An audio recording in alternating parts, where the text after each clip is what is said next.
Italiane e italiani, eccomi qua sul palco dell'Ariston per questa altresì serata dedicata all'unità nazionale per il suo 150° anniversario.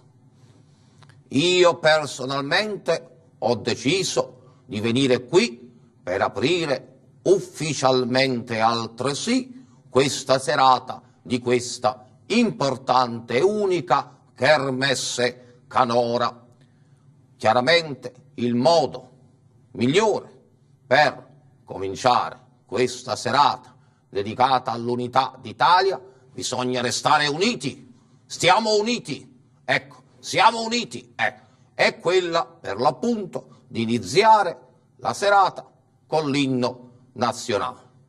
Un inno nazionale che altresì dovrà essere sempre cantato ed è la canzone madre di tutte le canzoni del Festival della canzone italiana, per l'appunto. Altresì, a questo punto, tutti insieme scorreranno anche le parole per tutti quelli che non le conoscono e, mi raccomando, cantatele.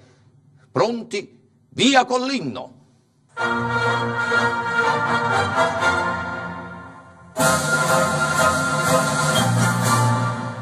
Dovete cantare, è importante, Pronti? Seguite tutti me!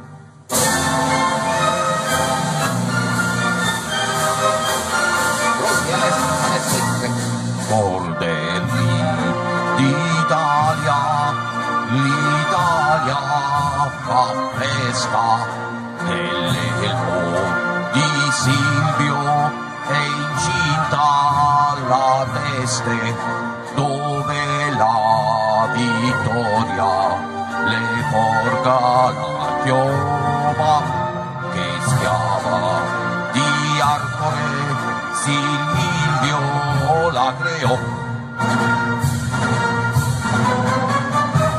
Bordelli d'Italia, l'Italia fa festa, nell'elmo di Silvio è incinta la testa, dove la vittoria le porga la chioma, che schiava di Arcore Silvio la creò. Stringiamoci a corte, spartiamo le torte che Silvio chiamò. Stringiamoci a corte, spartiamo le torte che Silvio chiamò. Ali!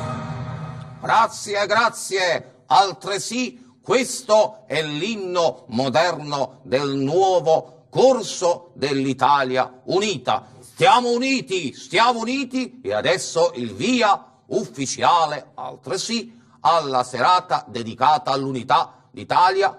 Il Festival di Sanremo può cominciare, perché Sanremo è Sanremo.